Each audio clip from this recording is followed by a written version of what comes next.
Oo. Imbis na iangat yung microphone, na ibaba eh. May buntag! Good morning, Pilipinas! Luzon, Visayas at Mindanao.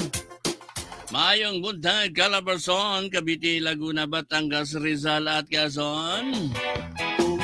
Of course, ang inyong amigo, ang inyong Mr. Suave Solosano, as always, lagi nagsasabing, have a pleasant day, God bless, and more power to each and everyone. Mabuhay po tayong lahat. At syempre, as always, nandito ang inyong amiga, si Miss Flawless.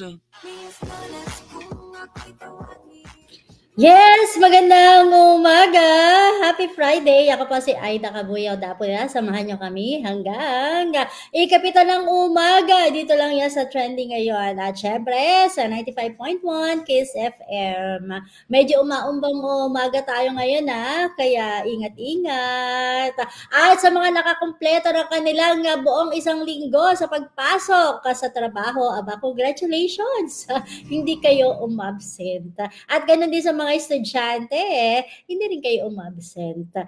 Malapit na ang bakasyon ng mga estudyante, di ba? Sa college ka, parang sa Inverga, tapos na ang pasok ng mga estudyante. Start na ng kanilang month-long vacation. Talagang ang daming activity. Yung iba ay Christmas party, yung iba ay kagaya kahapon yung SDO Tayabas, yung division ng DepEd ng Tayabas. Napaka-excellent pala ng kanilang performance. At marami nilang nabuksan mga bagong school. At meron pa dong school na ang pangalan ay para bang limot ko yung first name, pero para bang ganito, Aida Cabuyaw Elementary School. May Cabuyaw kasi Parang area ito. Saan kaya yun? Famous yung Cabuyaw dun sa Ginamit ang apelido namin. Kasi talaga sa Tayabas, napakadami ng Cabuyaw. Parang mataas na populasyon Cabuyaw doon Ayan. Kaya merong isang school. Kasi meron silang mga binubuksan ng mga schools. Tapos yung mga dating, halimbawa, high school lang or elementary lang, ginagawa lang integrated para magkaroon na ng elementary, high school, at senior high school. At tapos para yung mga estudyante, hindi na mapapunta doon sa malayo. Doon na lang sila sa... Tapos kasi ang nangyayari, parang tumatawid pa sa ibang barangay yung mga estudyante para pumasok ng high school. Katulad sa amin, wala sa aming high school, pero para may private. Pero yung katabing barangay, doon talaga yung nasa pula namin na mag-aral ng high school. Sa kanilang kasi nahiwalay na sila as division, parang ilang years ba yun? Sa Monday, yan ang gagawin natin parang balita. Ay nagkaroon ng mga iba't ibang mga bagong school nung sila ay nagiging hiwalay na division at marami po silang nagawa talaga. Very excellent po yung kanilang performance. Kaya talagang thank you kay Miss Kay Talabong isa sa nag-invite sa atin kahapon dyan. Yung mga partners nila, yung mga katuwang nila sa DepEd na mga radio stations ay kanilang kinukumbida. Thank you so much for the recognition. And ang isang kagandahan ng ganyan, yung nag-expand yung ng DepEd is yung nabibigyan, alam nila yung mga programa na dapat ibigay at yun nga, naiisama sa programa yung mga panibagong building kung saan na syempre, mapalawak yung kampanya sa edukasyon kasi yan yung importante para mas lalong ma-encourage ang mga bata na pumasok. At malaking pasalamat nila, siyempre kay Mayor Pio Kim at pinasalamatan nila si Governor Duterte Hilentan dahil yun sa programa meron parang alam mo pagkakulang ng teachers, merong parang backup yung parang sa pagbabasa. Programa kaya ang gandang yan yung mga yung mga estudyante na tumutulong para matutong bumasa yung mga batang slow learner. Kaya ang malaking bagay po at malaking tulong. At hindi lang po yun, pati sa monetary, yung logistics ay malaki pong naitulong. At biruin mo dyan, meron pang project sila na bibigyan ng bisikleta, yung mga bata. Yung malalayo ang tahanan para hindi malate sa school. Meron pala diyang bayan na tatawid sila ng ilog. School. Kailangan may bangka. Oo, parang meron nga din parang bundok. Ang alam ko yung parang dadaan ka sa ilog tapos may bundok para sa Busal yon. Sa Ayun, eh, Busal. gets na gets mo. Eh, Galing mo. syempre taga doon ako eh. Taga doon ako sa Tayabas eh. Kaya alam ko yung mga Una areas pa niya. talaga alam mo. At naman. At saka nakarating na ako doon. Naranasan kong tumawid ng ilog, sumakay ng kabayo. Nag-ano kami, parang yung sa church, may mga seminarians na ano doon, parang fiesta, nag-ano ng misa. Nakasama kami doon. Kabayo ka, may sombrero kang ganyan malaki. Parang Oo, Igasi. oo. Feel na feel ko yun. Tapos may dalawang bakid. Alam mo yung bakid, yung nakalagay, ilalagyan na ng kargahan ng nyug sa likod ng kabayo. So, nandun yung dalawa kong, hita. Siguro yung mga taga-Tayabas galing sa Visayas yan, napunta rin sa Tayabas. Kasi ba, duha ka bakit, tulo ka bakit. Tagalog ata yun. So, bakid ang tawag. Di ba? Oo. Duha ka bakit na bugas. Ayan. Yung bakit, okay? Sabi ko nga kay Mama Ana ang dami kong natutunan kay Miss Aida na naririnig ko, na namimiss ko mga salita galing sa amin. Kaya, ayan. Halos ka parehas. Aida! Oras natin, 12 minuto makalipas ang ika-6 ng umaga. At syempre, mag-ahatid tayo ng ulo ng ating mga balita atin sa inyo ng Marcafe 5-in-1 plus 1 coffee at ng Kape Mayor.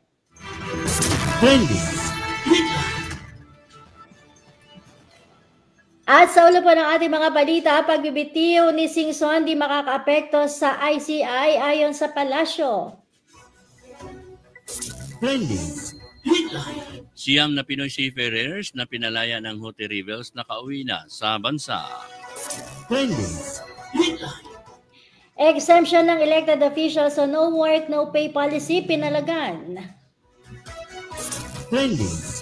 Alis go na kumpleto na ang lahat ng test para mailipat sa correctional.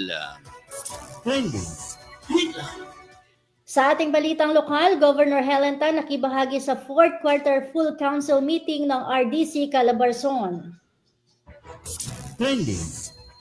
Native pigs ipinamahagi sa mga miyembro ng Tayabas Federation of Rural Improvement Club sa Tayabas City. Workshop on criteria formulation at mock leveling matagumpay na ginanap. Tradisyon ng Tagayan at pagkilala sa lambanog ng Quezon isinusulong sa Geographical Indication Certification. Quality Management System Second Management Review ng Pamalang Panlalawigan, tagumpay. At para pa rin sa ating mga karagdagang mga balita, QPOPC nagsagawa ng regular na pagpupulong, tinalakay ang mga programa at isyong pang-agrikultura sa lalawigan. Congressman Attorney Mike Tan na iparating ang mga panukala sa ginanap na deliberasyon. At para naman sa ating ulat panahon ngayong araw ng Biyernes, ika-5 sa buwan ng Disyembre, dito sa lawigan ng Quezon at sa buong bansa, abangan maya-maya lamang. At syempre sa ating balitang pangkalusugan, mga collagen na maaaring makatulong para maging fresh ang ating balat. Trending Balita Ngayon! 15 minuto makalipas ang ika-6 ng umaga, feel na feel ko yung tugtog na yan. Siniguro ng palasyo na hindi maapektuhan ang trabaho ng Independent Commission for Infrastructure sa pagbibitiw ni dating Department of Public Works and Highways or DPWH Secretary Rogelio Babes Singson. Ito ang tiniyak ni Palace Press Officer Attorney Claire Castro matapos i-anunsyo ni Singson na magbibitiw sa pwesto dahil sa apektado ng kanyang kalusugan dahil sa stress. Ayon kay Castro, hindi maapektuhan ang ginagawang trabaho ng ICI dahil marami ring magagaling ang itinalaga sa ICI. Naniniwala rin si Castro na mananatiling matatag ang ICI sa kanilang ginagawang trabaho at mayroon lamang malisyoso na sumakay agad para pahinain ang komisyon na siyang gustong mangyari na mga iniimbestigahan, lalo na ang mga bagong pangalan na lumutang at tagilid dahil sa katiwalian. Umapila naman si Castro sa publiko na huwag hulaan or haluan ng malisyosong pag-iisip na kapag nawala na si Singson ay mawawala na rin ang ICI. Matatandaan na nauna nang nagbitiw sa ICI si Baguio City Mayor Benjamin Magalong dahil sa issue ng dobleng position nito bilang alkalde at bilang special advisor.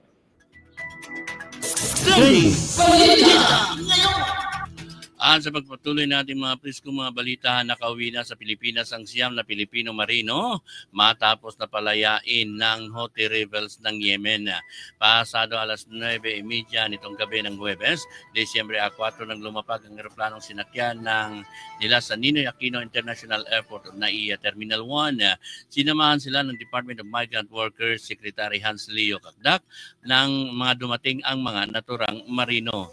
Ang nasabing pagpapalaya ay dahil sa walang tigil na pakipag-ugnayan ng Department of Foreign Affairs sa gobyerno ng Oman para sa mga ito ay namapalaya.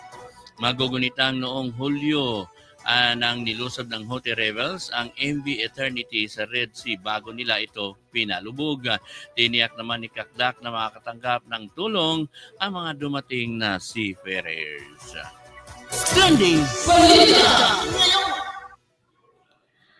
Nagpahayag ng pagkadismaya si Kamanggagawa Party List Representative Elijah San Fernando sa pagkakaroon ng exemption na mga elected officials sa no work, no pay principle.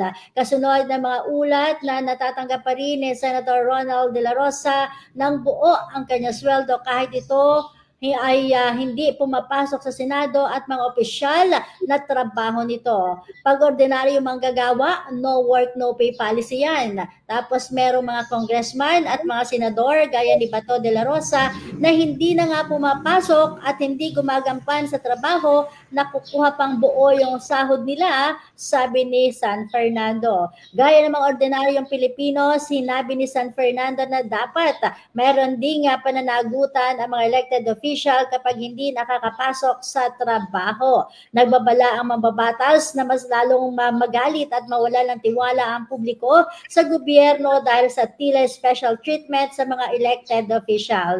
Pag ordinaryo manggagawa, no work, no pay policy yan. May bagyo o wala, may special holiday o wala, inaasahan na papasok at papasok yan dahil pag di siya pumasok, wala siyang kikitain. Ipinunto ni San Fernando na hindi rin excuse na abandonahin ang trabaho dahil sa isyong legal na kinakaharap nito.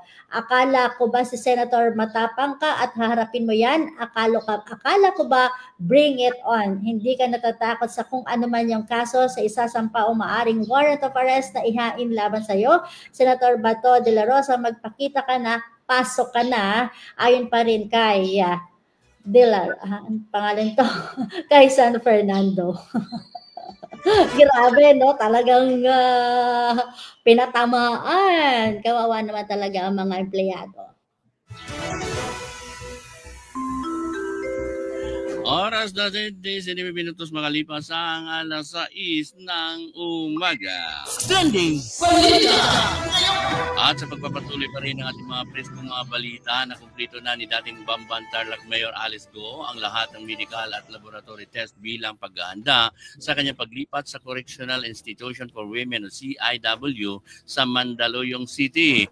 Kumpirmado ng Bureau of Jail Management and Penology o BJMP nitong Huwebes na naisagawa na sa loob ng Pasig City Jail ang lahat ng kinakailangang pagsusuri. Inisyo ng Pasig Regional Trial Court ang commitment order na nag-utos na ilipat si Goo sa CIW sa Mandaluyong City upang doon niya simulan ang pagsisilbi ng kanyang sentensya. Ayon sa BJMP, bahagi ng Standard Pre-Transfer Protocol ang mga pagsusuring ito bago ma-turn over ang isang inmate sa Bureau of Corrections o Bucor. Nauna nang ibinasura ng Pasig RTC Branch 167 ang hiling ni Goo na manatili sa Pasig City Jail dahil ang CIW ang itinalagang pasilidad para sa high-risk female inmates. Si Goo ay na-dismiss bilang alkalde matapos masangkot sa kontrobersya kaugnay ng umano'y pagkakadugtong niya ng operasyon ng Philippine Offshore Gaming Operator sa Pugo Hub sa Bamban.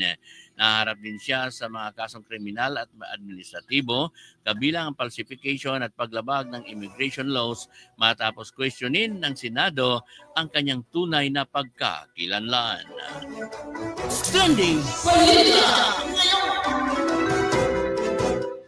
At narito naman ang ating balitang lokal upang isulong ang pulisiyang makatutulong sa pag-unlad ng lalawigan ng Quezon at buong Calabarzon. Nakiisa si Governor Dr. Helen Tan sa 4th Quarter Full Council meeting ng Regional Development Council Calabarzon na ginanap kahapon sa DepDev Regional 4A Barangay Milagrosa, Calamba City. Kasama ang iba pang mga gobernador, alkalde at opisyal mula sa rehiyon, nagkaroon ng masusing talakayan upang masiguro ang maayos na pagpaplano at koordinasyon sa pagpapatupad ng mga programa at proyekto na magdudulot ng lubos na benepisyo sa mga mamamayan. Samantala sa parehong okasyon, formal na nanumpa si Governor Tan bilang co-chairperson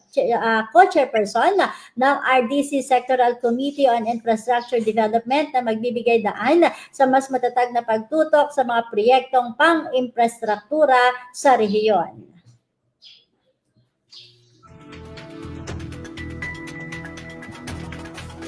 Trending Balita Ngayon.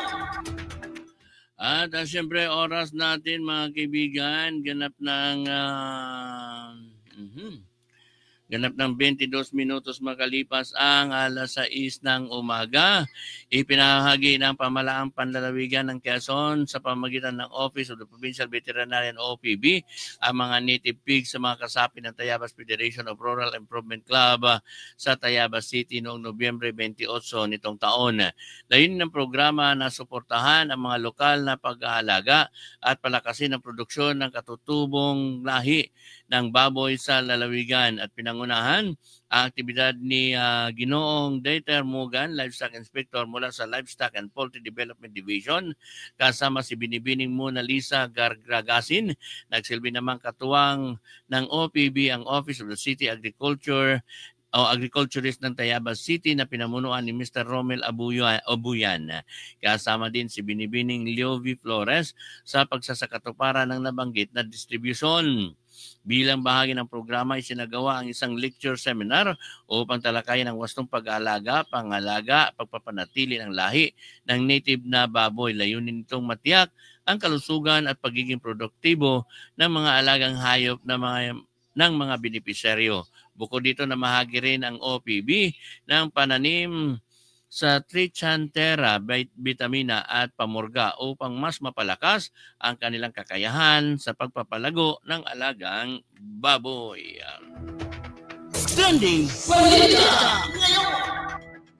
Isang matagumpay na workshop on criteria formulation and mock leveling ang isinagawa ng Quezon Agri-Fishery Enterprise Development Council or CAFEDC kasama ang mga kinatawan mula sa iba't ibang national government agencies at mga departamento ng Provincial Government of Quezon na pawang miyembro ng CAFEDC. Mas naging komprehensibo at aktibo ang talakayan upang higit pang mapahusay ang ginagawang leveling criteria kung saan naging bahagi rin ng mock leveling at evaluation ang 10 representatives mula sa mga agri-fishery enterprises sa ilalim ng masusing gabay at pagsubaybay ng mga council members. Muling ipinahayag ni Provincial Agriculturist Doc Ana Clarissa Mariano ang mahalagang layunin ng pagtatatag ng CAFEDC at nagpaabot ng taus-pusong pasasalamat sa patuloy na pagkakaisa at suporta ng lahat ng miyembro para sa kaunlad ng sektor ng agrikultura at pangisdaan sa lalawigan.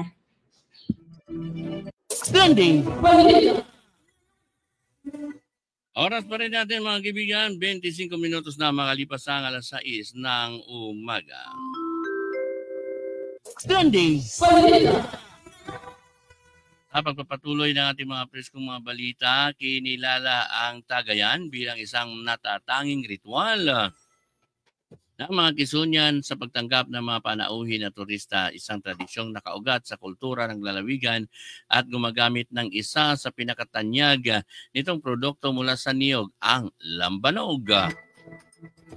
Bahagi na ng pagkakilanlan ng mga taga-Quezon ang nasabing kaugaliang ito sa patuloy na pinagmamalaki bilang simbolo ng kasaysayan at pamana ng lalawigan.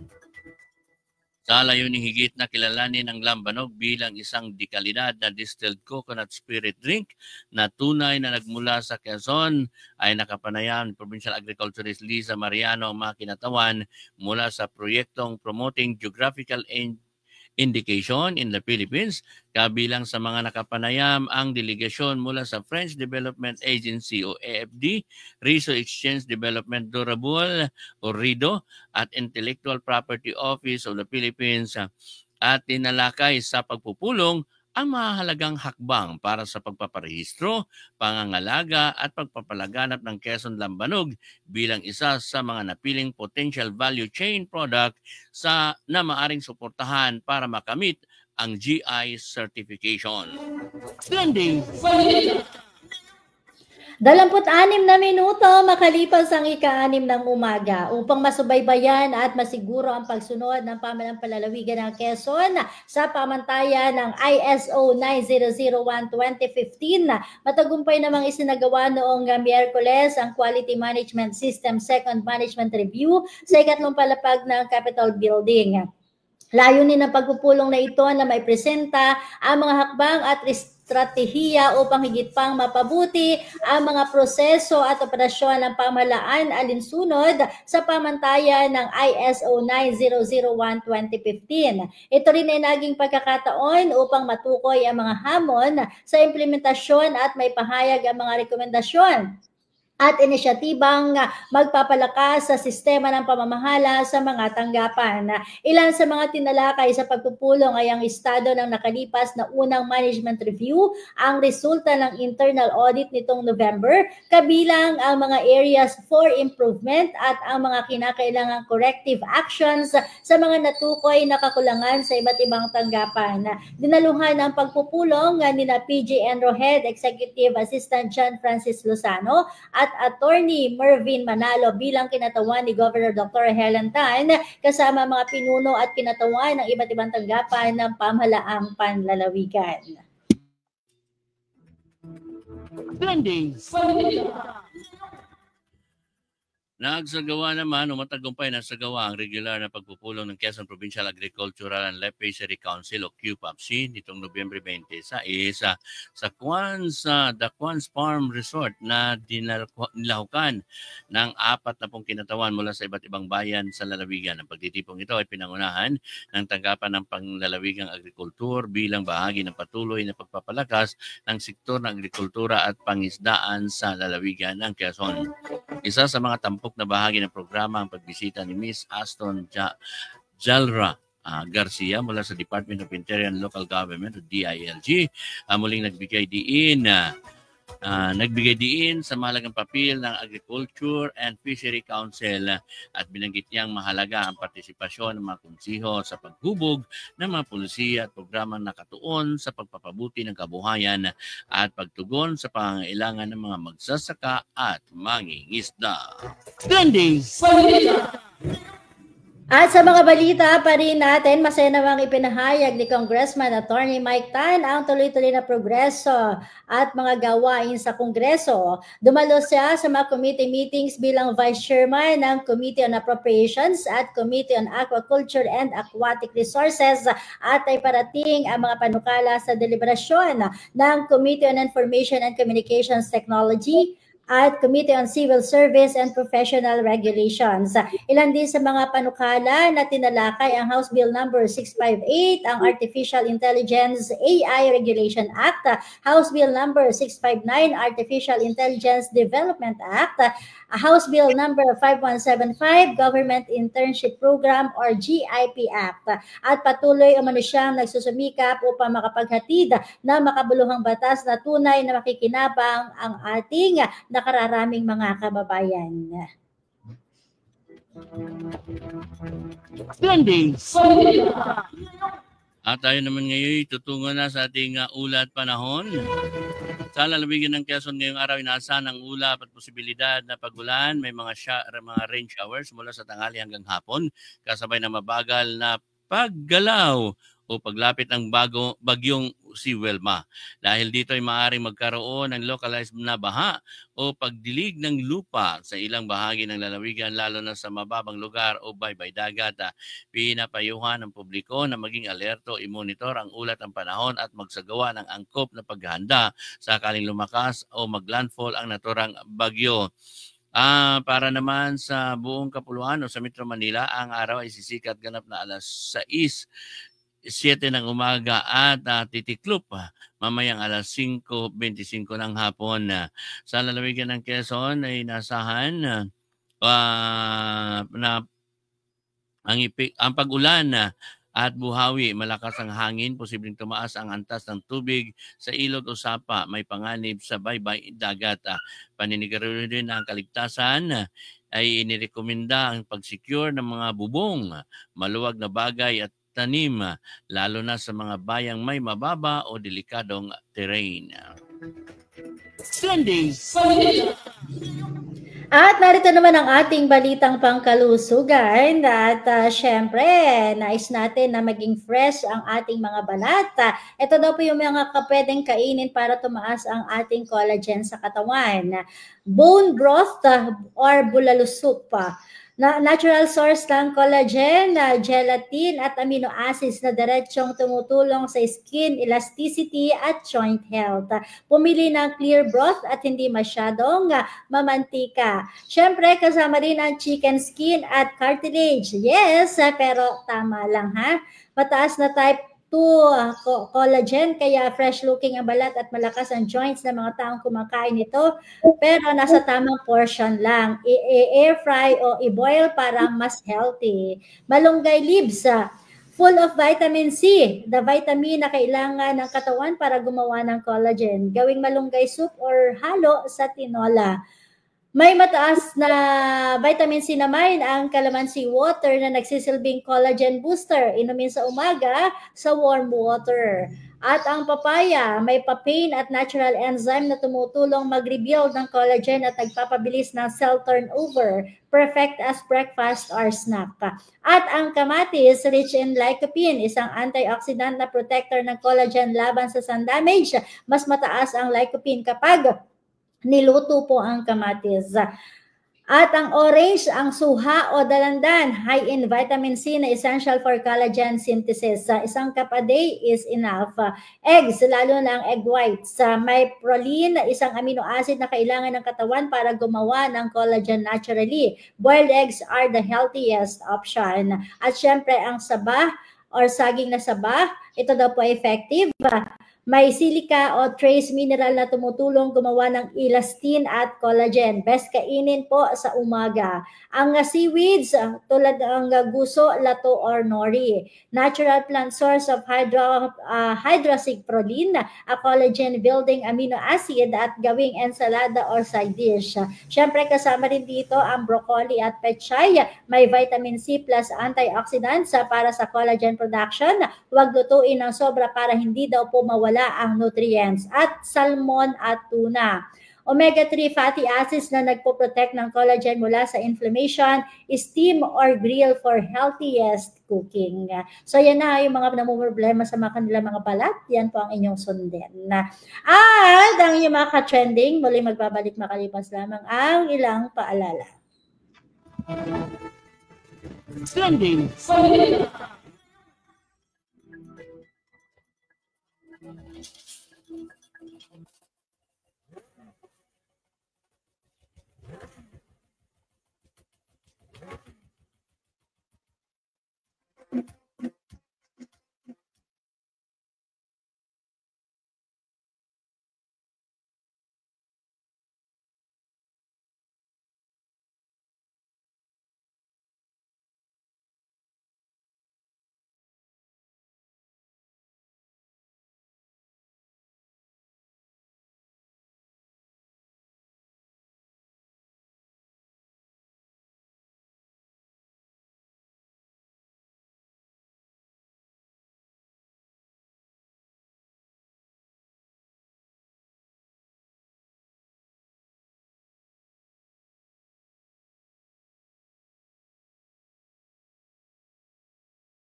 Yan, nagbabalik tayo mga ka-trending. Siyempre, good morning muna sa mga nakatutok sa atin ngayong umaga. Kay Kuya Nelson Antenor, good morning Kuya Nelson. Kay Rola de Villanosa Tiangco, and kay Tita Calmera and Ate Helen, and kay Kuya Anthony Abrigo.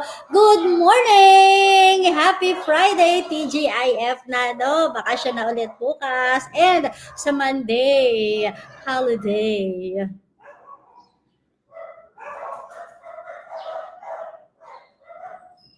Wala kang audio, Sol.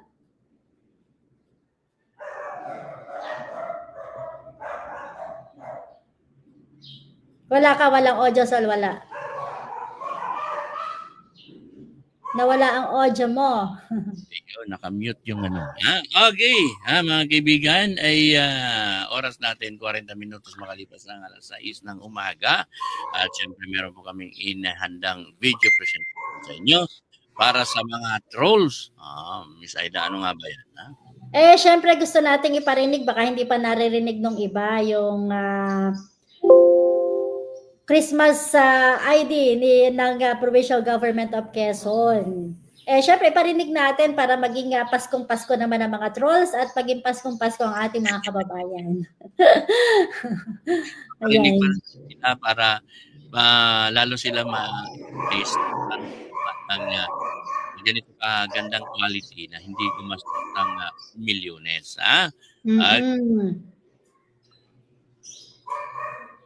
Ayan na.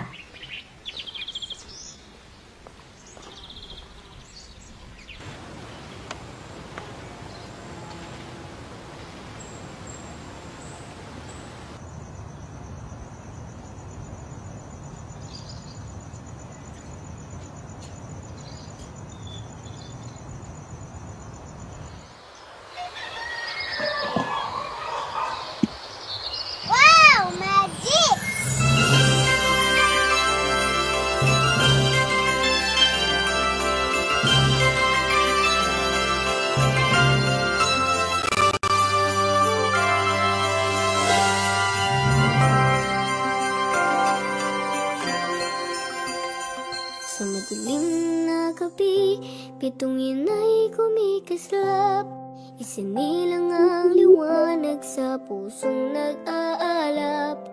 Sa bawat panalangin, tinig ay naririnig. Diyos ay nariyan, handang makinig sa ating hiling. Sa bawat tahanan, ang ila'y bumababa. Kabutihan ng kapwa, sa Pasko ay biyaya. Sa init ang yakap, pamilya ay nasungkungan.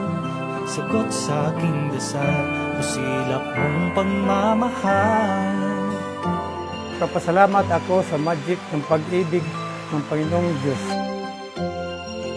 Iniligtas niya ako sa panganib ng kawalang karagatan. Bawat Pasko'y may hatid na himala. Minsan na regalo'y di nakikita ng mata.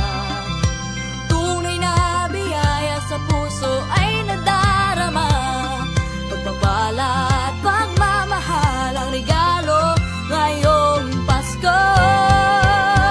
Maligayang Pasko sa buong mundo, pag-ibig at naman ang bawat puso.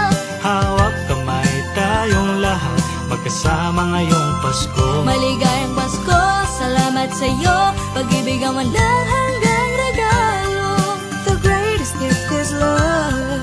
Let us celebrate the magic of Christmas. Akala ko bata lang ang nakadarama ng saya ng Pasko. Pero ngayong araw, ramdam namin ang magic ng Pasko.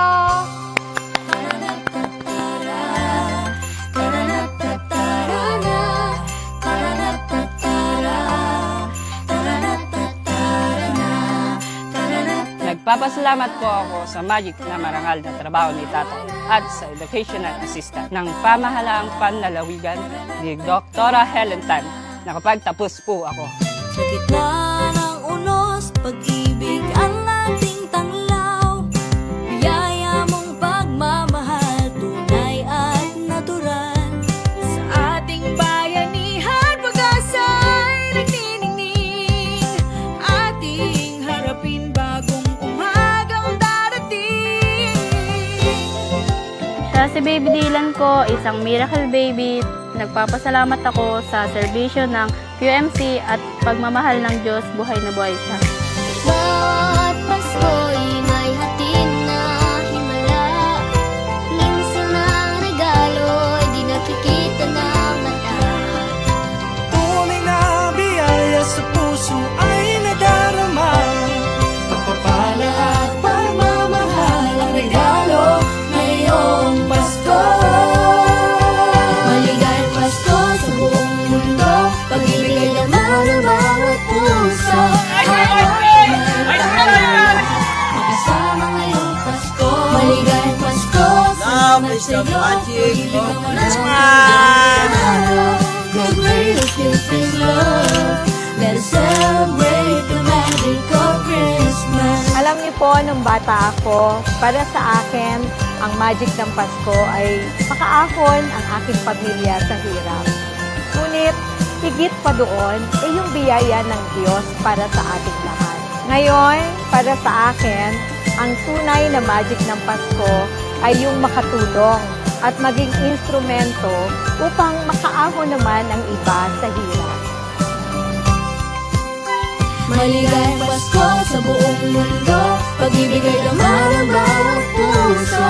Hawak kamay tayong lahat, magkasama ngayong Pasko. Maligayang Pasko, salamat sa iyo, pag-ibig ang walang hanggang regalo.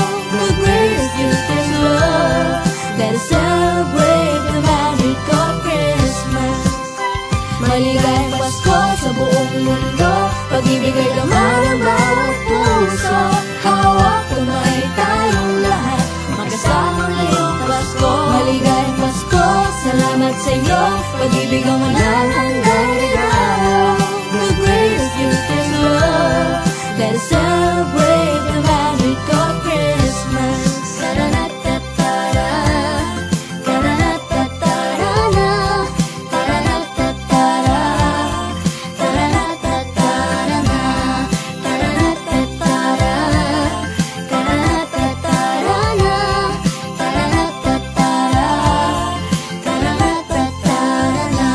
Let's feel the magic of Christmas. We stand for L-O-V-E, love. Let's shine in chasm this Christmas. We stand stronger together. Let's feel the magic of Christmas. We stand for L-O-V-E, love. Let's shine together this Christmas. We stand stronger together. Let's feel the magic of Christmas. We stand for L-O-V-E, love. Let's shine in chasm this Christmas. We stand stronger together. Bawat Pasko'y may hatid na himala. Minsan ang regalo'y di nakikita ng mata. Tunay na biyaya sa puso ay nadarama. Pagpapala at pagmamahal ang regalo ngayong Pasko. Maligayang Pasko sa buong mundo, pag-ibigay naman ang bawat puso. Hawak kamay tayong lahat, magkasama ngayong Pasko. Maligayang Pasko, salamat sa iyo,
get on this Christmas. Money buys flowers together.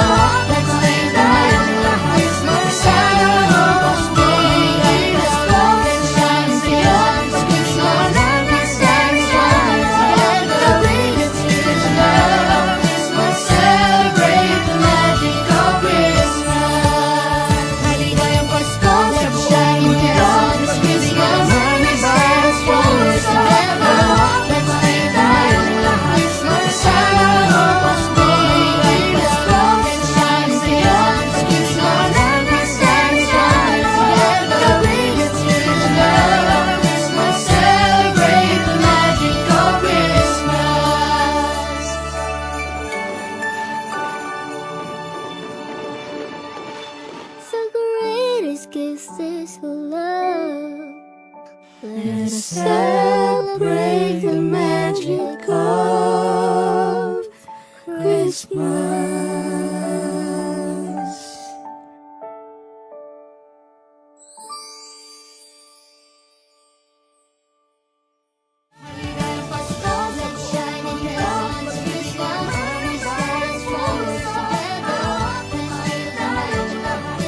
Santa Claus bringing us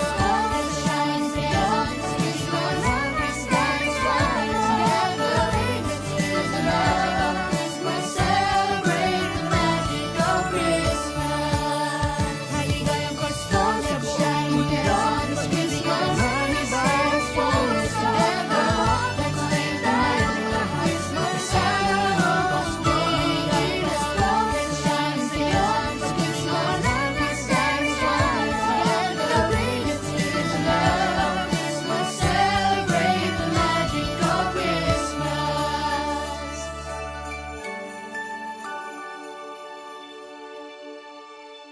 The greatest gift is love. Let us celebrate the magic of Christmas.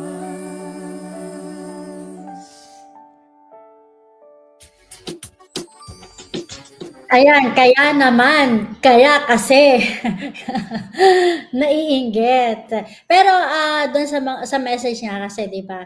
Yung kumbaga yung lahat ng mga sectors na nagkaroon ng magandang pagkakataon na matulungan ni Governor Dr. Helen Tan na syempre simula sa mga estudyante, sa mga indigenous people na kababayan natin, walang naiwan na kumbaga lahat talaga ay natulungan na lahat ng sektor na nangangailangan ng tulong at yung representation ng bawat sektor doon sa kanta ay nakita.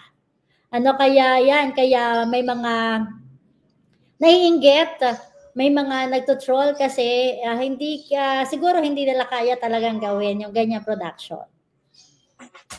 Kaya ang gagawin ay sisiraan na lang para alam mo na ang pinaka masama mga kaibigan, gusto mong umangat at the expense magkatito para umangat ka kasi nga sa tindi ng production. Kaya nga tinapos talaga yung mga credits na nandun, yung mga involved, siyempre yung mga crew.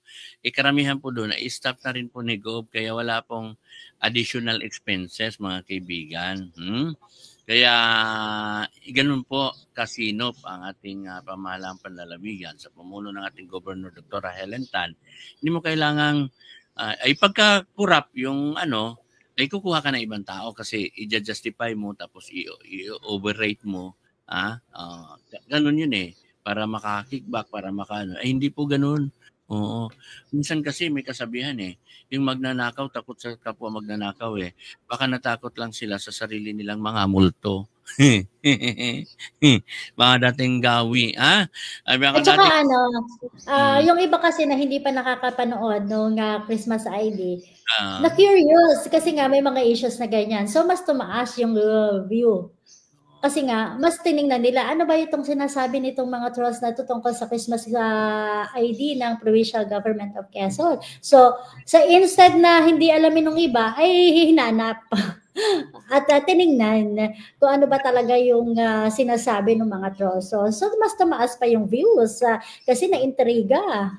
Oo. Tsaka yan mga kaibigan, may kasabihan din you cannot put a good man down. Sabihin, pagka ang serbisyo mo ay mula mismo sa puso, yung tinatawag natin serbisyong tunay at natural, kahit ipin-down mo ng ipin-down yan, di mo kayang i-down yan. Dahil unang-una, magmukha ka lang sinungaling dahil nakikita yung sinasabi na iba. Halimbawa, sinasabi mong ang pangit ni Danny Ordonez, pero pag makita mo sa actual, ang ganda para, mukhang artistahin. Di ba? Paano ka ngayon? Magmukha ka ngayon sinungaling. Sabi mong, ang pangit ng kanilang ginagawa, mahal ang kanilang ginagawa, tapos ma-realize along the way, kaya pala kaganda dahil ni-utilize yung mga manpower ni Gob at sariling production. Tapos yung mga expert na dyan galing sa editing, sa production. Di ba? Alam mo ba yung mga galing ng production dyan ay galing sa TV? Kaya nga, so ano lang yan basta maganda yung concept, may creativity, magiging matagumpay yung mga ganyan. Dapat, ang minsan kasi yung iba halimbawa, madami kang hawak na mga PR man mo, o mga team mo. Tapos, hindi naman nag-i-innovate, hindi din naman nag-iisip ng mga concept na ganyan. So, inggit lang talaga ang mangyayari. At saka lalo na kung ang alam nila yung mga traditional lang, na hindi nakakakita ng mga bago na ngayon kasi ngayon bago na talaga di ba?